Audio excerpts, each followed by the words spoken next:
os comandantes militares já fizeram chegar ao presidente Lula a seguinte ponderação. Disse, olha, houve o julgamento de 8 de janeiro, nós não nos metemos. Ninguém reagiu, vocês condenaram, o Supremo condenou quem eles quiseram, fizeram tudo e a gente está aqui assumindo essa coisa. Nós queremos saber o que vai acontecer no Supremo. E aí o Lula está conversando com os militares. Está conversando, eu não consegui confirmar, mas haveria uma reunião ontem do Lula com os ministros militares, exatamente para desanuviar esse clima. Pessoas que tiveram com o Lula, com o governador, me disseram que o Lula estava muito preocupado com essa situação de... Não é ainda insatisfação, não é só um chamado, só que nós estamos quietos aqui, aceitamos tudo, hein? Um salve, manda um salve. Estamos diante de simples tensões políticas, ou de um reposicionamento estratégico do país em um cenário global cada vez mais instável. Nos últimos meses, sinais vindos de diferentes setores, especialmente das Forças Armadas e das instituições, têm levantado dúvidas importantes sobre o rumo do Brasil. Não se trata apenas de disputas internas. Existe uma pressão externa crescente, um cenário geopolítico em transformação e interesses que vão muito além das fronteiras nacionais. Para entender isso, precisamos começar pelo que está acontecendo agora nos bastidores, nas declarações oficiais e nos movimentos mais recentes que estão moldando esse cenário em tempo real.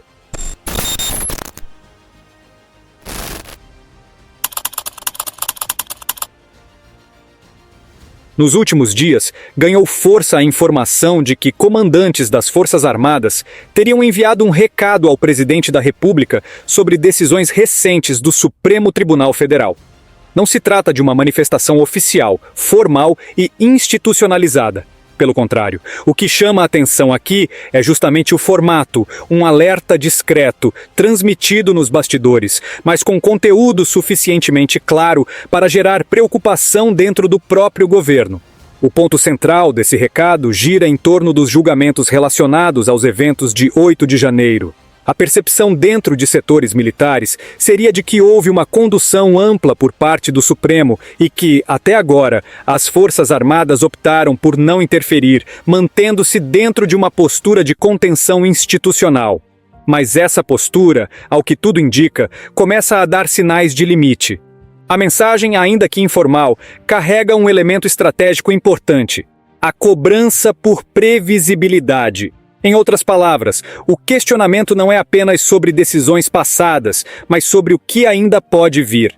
Isso revela uma preocupação que vai além de um episódio específico.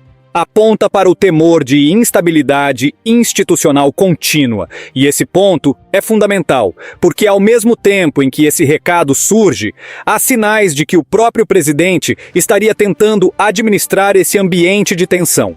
Conversas com interlocutores militares, tentativas de reduzir ruídos e, segundo relatos não confirmados oficialmente, até reuniões para desanuviar o clima. Isso indica que, dentro do núcleo do poder, há consciência de que a situação não é trivial. Mas o que torna esse cenário ainda mais delicado é o fato de que tudo isso acontece sem transparência plena. Não há comunicados oficiais detalhados, não há posicionamentos públicos claros sobre essas conversas. E quando um tema dessa magnitude passa a ser tratado majoritariamente nos bastidores, isso por si só já revela uma fragilidade institucional. Ao mesmo tempo, esse movimento não pode ser analisado isoladamente. Ele ocorre em um contexto mais amplo de desgaste institucional, questionamentos sobre decisões do judiciário e crescente polarização política. Ou seja, o recado não surge no vazio, ele é consequência de um ambiente já tensionado. Porque, quando diferentes atores institucionais passam a enviar sinais indiretos, agir com cautela excessiva e evitar posicionamentos públicos claros, isso normalmente indica que há algo maior em jogo, algo que ainda não foi completamente exposto. E para entender o que realmente está por trás desses movimentos, é preciso conectar as peças desse quebra-cabeça.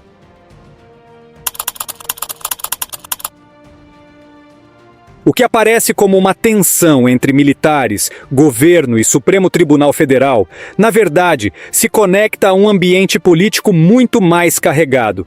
De um lado, há um judiciário que enfrenta desgaste crescente perante parte expressiva da opinião pública. De outro, existe um governo que tenta administrar simultaneamente a pressão institucional interna, a polarização eleitoral e uma agenda externa cada vez mais sensível. No meio disso tudo estão as Forças Armadas, observando o cenário, medindo custos, avaliando riscos e deixando sinais de que não querem ser arrastadas mais uma vez para o centro de uma turbulência política sem horizonte claro. Esse ponto é decisivo porque ajuda a entender que o chamado recado não pode ser lido apenas como uma reação ao Supremo. Ele também reflete um desconforto mais amplo com o ambiente político como um todo. Quando setores militares demonstram preocupação com previsibilidade, com estabilidade e com os rumos das instituições, o que está em jogo não é apenas um julgamento ou uma decisão específica. O que está em jogo é a percepção de que o sistema político brasileiro entrou em uma zona de atrito permanente, onde cada decisão produz novas tensões e cada tensão aprofunda ainda mais a desconfiança entre os próprios centros de poder. Ao mesmo tempo, esse desgaste interno coincide com um movimento externo nada trivial. O Brasil vem enfrentando sinais mais duros de pressão internacional, especialmente dos Estados Unidos, em temas que misturam comércio, liberdade de expressão, segurança jurídica e posicionamento político. Isso significa que a crise institucional doméstica deixou de ser apenas um assunto brasileiro. Ela passou a ser observada, interpretada e, em certa medida, instrumentalizada fora do país. E isso altera completamente o peso estratégico da situação. Quando relatórios, declarações e medidas vindas de Washington começam a apontar o Brasil como um problema político, comercial ou regulatório, o impacto não é apenas diplomático. Isso afeta a percepção de risco, ambiente de negócios, credibilidade internacional e margem de manobra do governo. A turbulência institucional interna do Brasil passa a ter um custo externo. E um país continental como o Brasil, que depende de equilíbrio diplomático, estabilidade econômica e acesso a mercados, não atravessa esse tipo de desgaste sem consequências. É aí que a posição das Forças Armadas ganha outra camada de significado. Porque os militares não observam apenas o conflito entre executivo e judiciário. Eles também observam o que esse conflito pode produzir em termos de vulnerabilidade estratégica. Se o país entra em rota de colisão com parceiros tradicionais, se sua imagem se deteriora, se a instabilidade política começa a contaminar cadeias de defesa, acordos de cooperação, acesso à tecnologia e até programas de modernização militar, então o problema deixa de ser apenas político.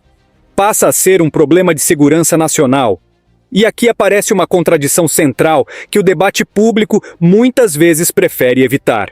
O governo tenta sustentar uma política externa de maior autonomia, com discurso de multipolaridade e diversificação de alianças. Em tese, isso pode parecer um movimento de afirmação soberana, mas na prática, esse reposicionamento precisa conviver com uma realidade objetiva. Boa parte da arquitetura de defesa brasileira, de seus programas estratégicos e de sua interoperabilidade militar ainda está profundamente ligada ao Ocidente. Isso inclui tecnologia, peças, treinamento, doutrina, logística e parcerias acumuladas ao longo de décadas. Ou seja, o Brasil pode até querer ampliar relações com outros polos de poder, mas não conseguirá fazer essa transição sem custo, sem risco e, principalmente, sem resistência interna. E é justamente nessa fricção que se encontra uma das raízes do atual desconforto militar. Porque, enquanto o governo sinaliza uma política externa mais aberta a novos alinhamentos, setores das Forças Armadas continuam enxergando valor estratégico na manutenção dos vínculos tradicionais com os Estados Unidos e parceiros ocidentais. Não necessariamente por ideologia, mas por cálculo operacional, tecnológico e doutrinário. Quando essa divergência não é enfrentada com transparência, ela se transforma em ruído. E quando o ruído se soma ao desgaste do Supremo, à polarização eleitoral e à pressão internacional, o resultado é um ambiente em que ninguém confia plenamente em ninguém. O governo teme instabilidade institucional, os militares temem perda de previsibilidade e erosão estratégica. O judiciário enfrenta um desgaste público crescente, e atores externos passam a observar tudo isso como oportunidade ou como risco, dependendo de seus interesses. É por isso que essa história não pode ser tratada como uma sucessão de episódios desconexos. O que existe aqui é uma cadeia de eventos que se alimentam mutuamente. A tensão interna amplia a vulnerabilidade externa. A pressão externa aumenta o custo político interno.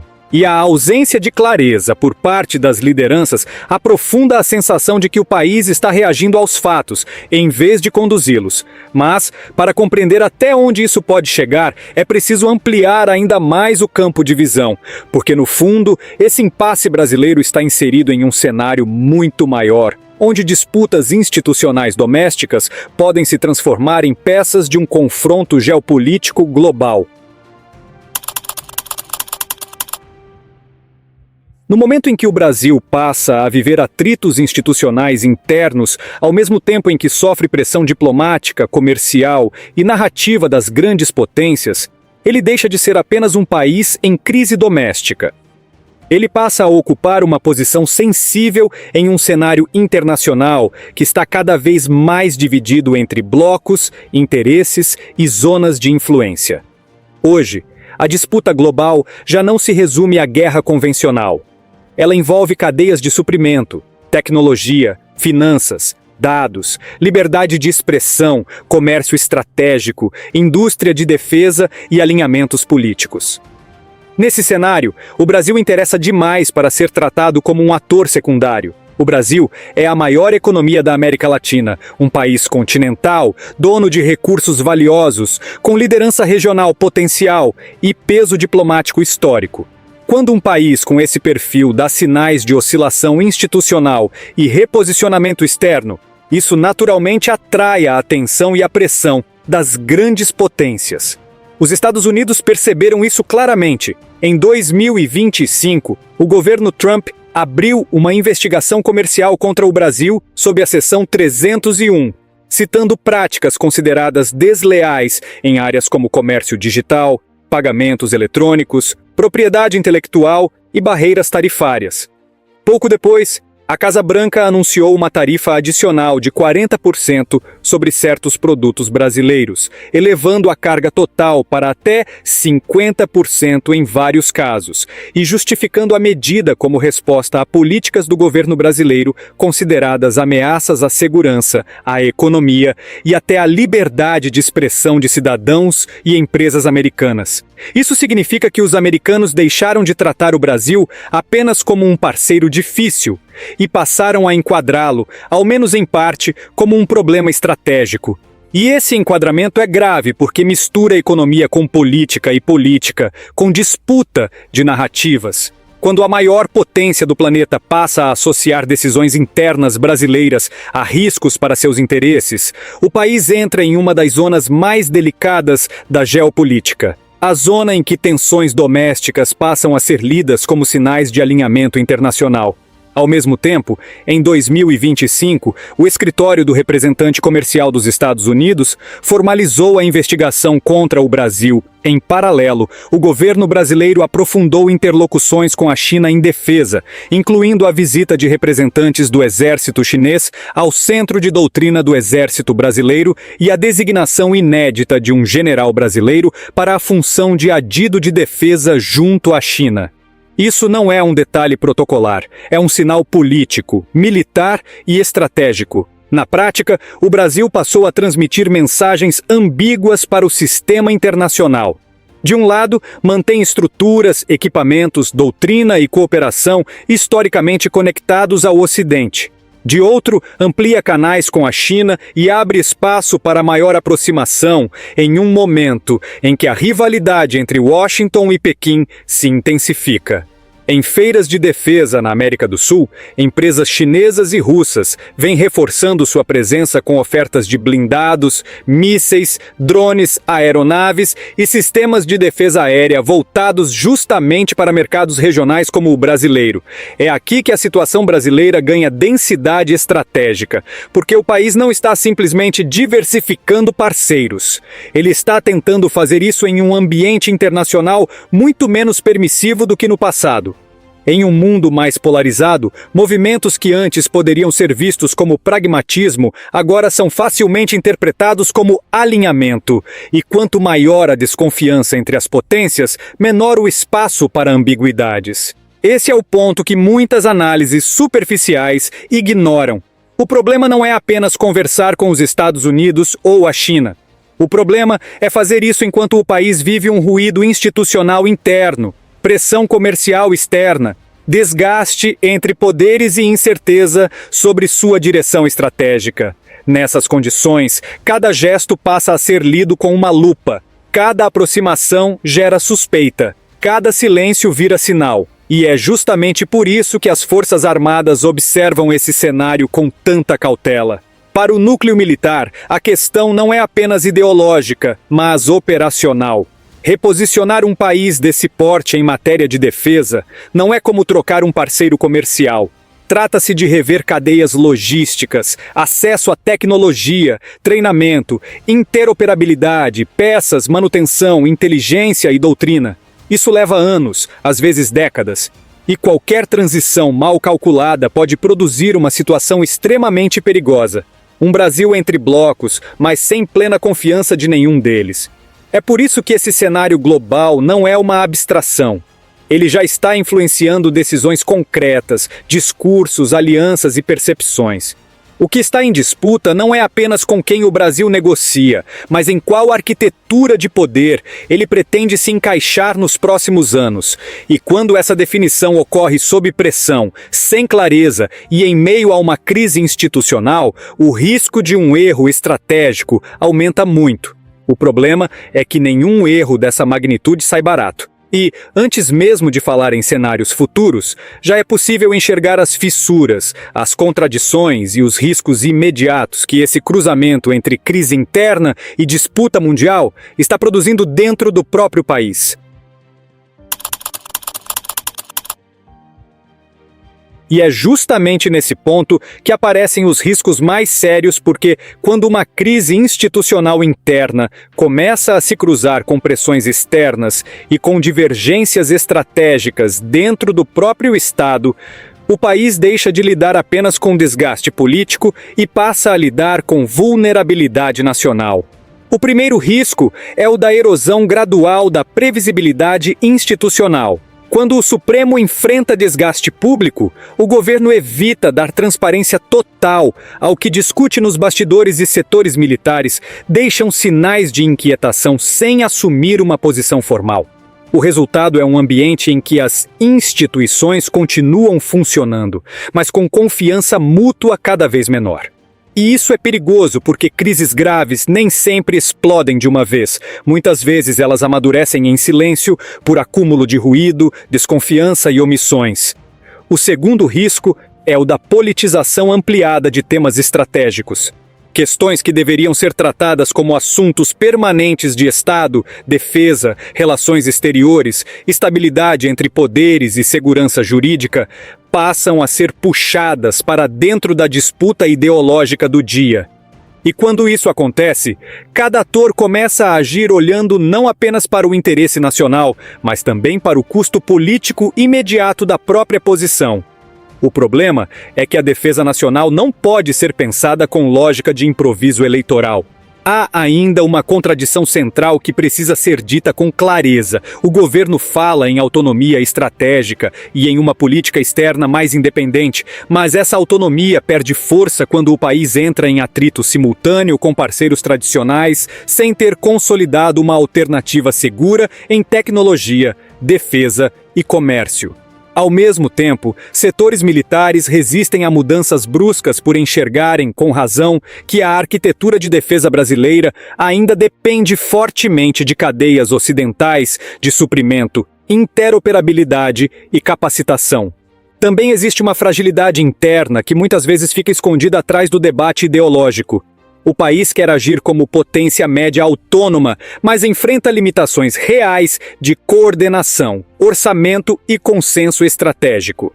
Sem alinhamento mínimo entre presidência, Itamaraty, defesa e comandos militares, qualquer guinada externa vira fonte de atrito interno. E sem estabilidade institucional, até parceiros dispostos a negociar começam a recalcular o risco. É por isso que a pressão internacional pesa tanto. Não é apenas porque ela afeta tarifas ou exportações, mas porque ela testa a capacidade do Estado brasileiro de responder com coerência. Outra tensão importante está na dimensão narrativa. Nos Estados Unidos, relatórios e declarações recentes já tratam decisões do judiciário brasileiro como um problema de liberdade de expressão e potencial base para medidas mais duras, inclusive sanções direcionadas. Conforme já foi abordado em vídeos anteriores aqui no canal, o Comitê Judiciário da Câmara dos Estados Unidos acusou o judiciário brasileiro de impor um modelo de censura com alcance global, enquanto o Departamento de Estado declarou ter sérias preocupações com decisões judiciais brasileiras ligadas à liberdade de expressão online. Quando esse tipo de discurso se consolida no exterior, o Brasil deixa de ser visto apenas como país em turbulência e passa a ser enquadrado como caso problemático dentro da disputa entre democracias liberais, soberania digital e controle institucional. Isso tem efeito diplomático, econômico e reputacional. E há ainda o risco talvez mais sensível de todos, o da normalização da exceção. Quando bastidores tensos passam a ser tratados como rotina, quando sinais de desconforto institucional deixam de chocar, quando pressões externas passam a ser absorvidas sem resposta estratégica clara, o país corre o risco de se acostumar com um ambiente anormal. E esse tipo de acomodação é perigoso porque enfraquece a percepção de urgência justamente no momento em que decisões erradas custam mais caro. No fundo, o que está em jogo aqui não é apenas uma disputa entre governo, Supremo Tribunal Federal e Forças Armadas. O que está em jogo é a capacidade do Brasil de preservar estabilidade interna enquanto redefine seu lugar no mundo. Se falhar nessa equação, o país pode sair mais polarizado por dentro, mais pressionado por fora e mais vulnerável no campo estratégico.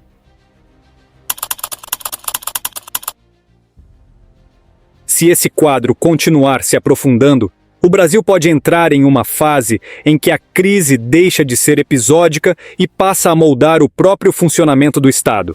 No curto prazo, o cenário mais provável é o de aumento da tensão controlada, ou seja, não necessariamente o de uma ruptura aberta, mas de um ambiente de atrito constante entre instituições, com o governo tentando ganhar tempo, o Supremo enfrentando desgaste político e social crescente e setores militares mantendo uma postura de observação cautelosa, porém cada vez mais atentos ao custo estratégico da instabilidade.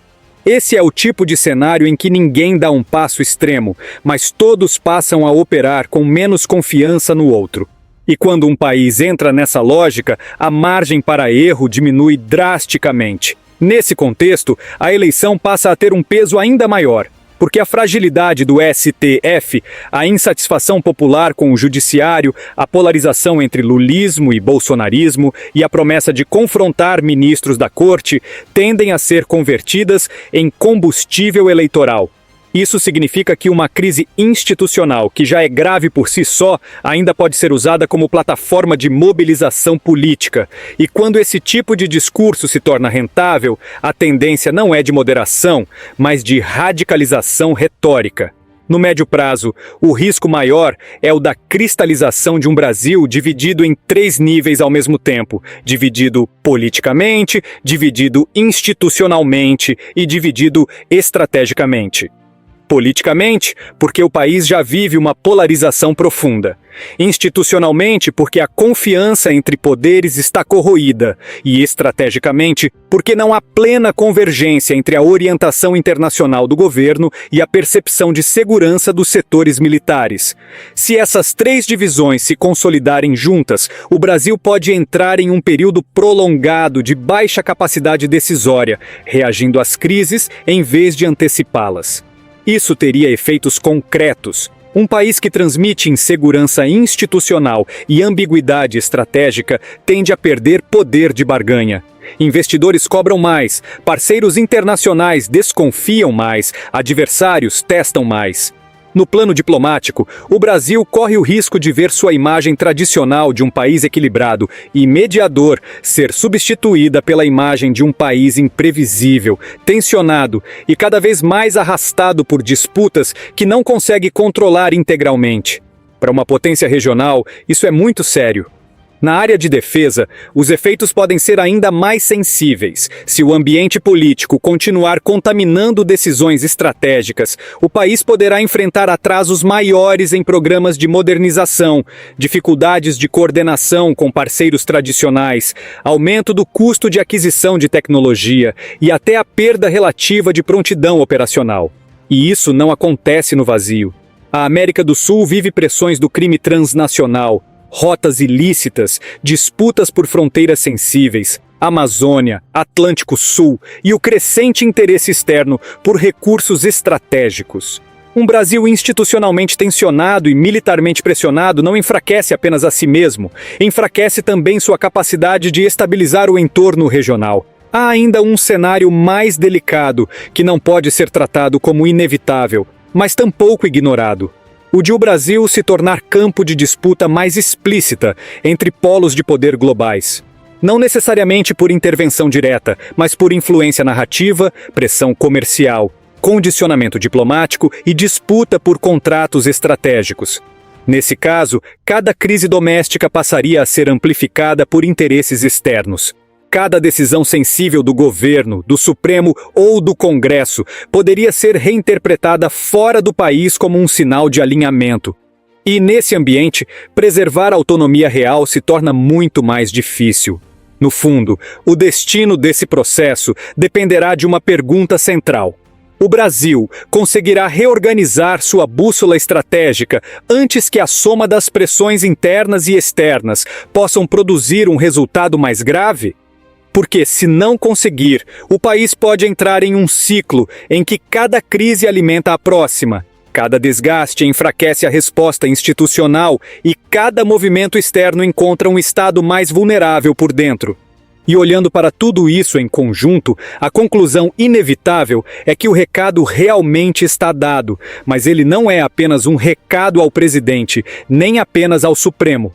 É um recado ao próprio Estado brasileiro.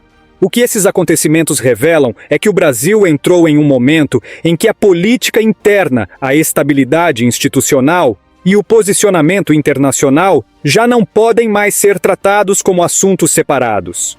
O alerta atribuído aos comandantes, segundo o que foi exposto pelo jornalista Merval Pereira, surgiu justamente no contexto dos julgamentos ligados ao 8 de janeiro e do temor sobre os desdobramentos no Supremo Tribunal Federal. O ponto central ali não era apenas uma contestação, era uma exigência de previsibilidade em um ambiente que se tornou cada vez mais volátil. Ao mesmo tempo, o desgaste do STF deixou de ser apenas impressão difusa e passou a aparecer em números de opinião pública. Segundo pesquisa do Instituto Ideia, divulgada em março de 2026, indicou que 42,4% dos brasileiros avaliam a imagem do STF como negativa. Já de acordo com o Poder Data, o STF tem a pior avaliação negativa da série histórica, com 52%, e mostrou como a insatisfação com o tribunal já entrou no cálculo eleitoral. Isso ajuda a explicar por que o problema deixou de ser estritamente jurídico e passou a ser também político, institucional e estratégico. É por isso que a pergunta mais importante já não é se existe tensão, Isso já está evidente. A pergunta real é se as lideranças brasileiras compreenderam o tamanho dessa convergência de pressões. Porque quando um país enfrenta ao mesmo tempo desconfiança entre poderes, ruído entre governo e setores estratégicos do Estado, desgaste institucional interno e endurecimento externo, o risco maior não é apenas uma crise de imagem. O risco maior é perder capacidade de conduzir o próprio destino. Diante de tudo isso, quem no Brasil está realmente disposto a ouvir e agir antes que o custo fique ainda maior?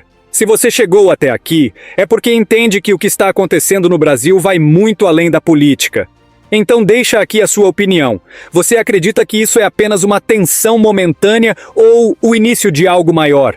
Aproveita para deixar o like, se inscrever no canal Pauta Militar e ativar o sininho, porque aqui você acompanha a geopolítica e a segurança nacional com análise séria, direta e sem filtro. Nos vemos no próximo vídeo.